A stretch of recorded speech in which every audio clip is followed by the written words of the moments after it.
अगली एक्सरसाइज करेंगे हाथों की। अपने दोनों हाथ सीधे कीजिएगा सामने की ओर, मुट्ठियां बंद। अब हाथों की कलाइयों को घुमाइएगा आगे से, हाथों को सीधा रखना है, चलाइएगा इसी तरह से। इससे आपके हाथों में रक्त का संचार सही तरह से होगा, वायु विकार आपके दूर होंगे विपरीत दिशा में।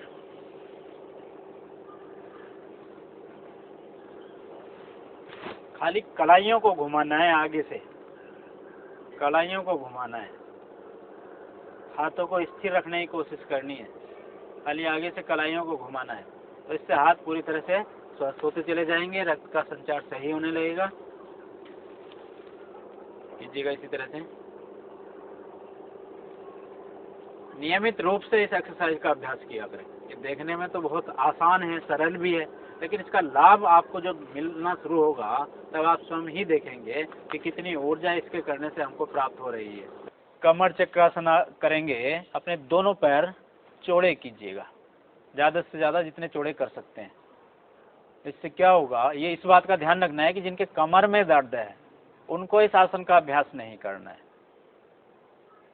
तो इसके करने से एक तो कमर की फालतू चर्बी दूर होगी, आपकी पेट की ग्रंथियों की अच्छी तरह से मालिश होगी, पैरों में रक्त का संचार सही तरह से होगा। एक हाथ विपरीत पैर के पास लाना है, दूसरा हाथ कमर के पीछे लेना है। कीजिएगा, फिर दूसरी तरफ चलाइएगा। श्वास निकालते हुए नीचे मुड़ना है और श्वास लेते हुए ऊपर आना है। आराम से धीरे धीरे आनंद के साथ, आनंद में डूबते हुए। इस बात का ध्यान रखा करें किसी भी आसन को करते हुए कि तनाव नहीं लाना है बिल्कुल भी, बल्कि एक आनंद के साथ करना है, शरीर की ऊर्जा को बढ़ाना है। क्योंकि कई लोग क्या करते हैं कि खाली एक तनाव पैदा कर लेते हैं, सोचते हैं वह आसन करने हैं, उल्टा सीधा खिंचाव दिया और हो गया आसन। आसन का मतलब ये नहीं है। आसन को आपने अपनी अंतर चेतना को जागृत करना है, अंदर की ऊर्जा को बढ़ाना है। चलाते रहिएगा इसी तरह से, धीरे धीरे आराम से, बिना किसी झटके के। झटका नहीं लगना चाहिए शरीर को। एक गति के साथ रिलैक्स, पैर चौड़े रखिएगा। देखिए इस बात का ध्यान रखा करें कि जब श्वास निकालते हुए नीचे मुड़ते हैं तो पैरों की जो पोजीशन है, पैर बिल्कुल सीधे रखने हैं। ये नहीं कि पैरों आप जब मुड़ते हैं और पैर को नीचे ले आए दूसरे पैर को, ऐसा नहीं करना है, बल्कि पैरों की पोजीशन बिल्कुल सीधी रखनी है, पैर बिल्कुल सीधे रखने हैं, घुटने भी नहीं मोड़ने और पंजों को चलाना नहीं है बिल्कुल भी, खाली कमर को चलाना है, नीचे झुकना है। कीजिएगा।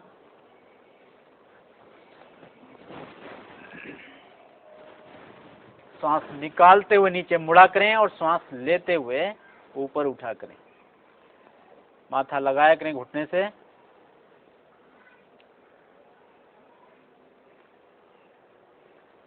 रिलैक्स, पैर मिलाइएगा आपस में, सीधे रखिएगा पैर। पैरों में 1 फीट का फासला, 1 फीट। अगला आसन करेंगे मथनी चाल आसन। इस आसन का सबसे बड़ा लाभ यह है कि जिन माताओं के, बहनों के साइडों में फालतू चर्बी इकट्ठा हो जाती है, शरीर बेढंगा हो जाता है, उनके लिए बहुत ही लाभकारी आसन है कि इसके करने से फालतू चर्बी दूर होती चली जाती है, कमर सुंदर और सुडौल बनती चली जाती है। अपने हाथ मथनी की तरह से चलाइएगा। विपरीत पैर के पास हाथ को लाना है, मुट्ठियां अपनी बंद रखनी है, कोहनी और कंधा पीछे खींचना है, दूसरा हाथ आगे लाना है विपरीत पैर के पास, इस तरह से चलाना है। तो इससे क्या होगा, आपके पेट की मसल्स अंदर से चलेंगी, साइडों की फालतू चर्बी भी दूर होगी, पाचन क्रिया भी सही तरह से कार्य करने लगेगी और आपका शरीर स्वस्थ और सुंदर बनने लगेगा। कीजिएगा इसी तरह से।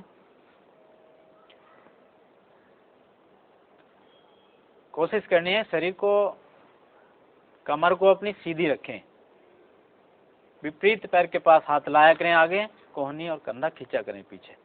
मस्ती के साथ आनंद में डूबते हुए अनुभव कीजिएगा कि शरीर के सारे अंग स्वस्थ बनते जा रहे हैं, कमर की फालतू चर्बी दूर होती जा रही है, शरीर सुंदर और सुडौल बनता जा रहा है।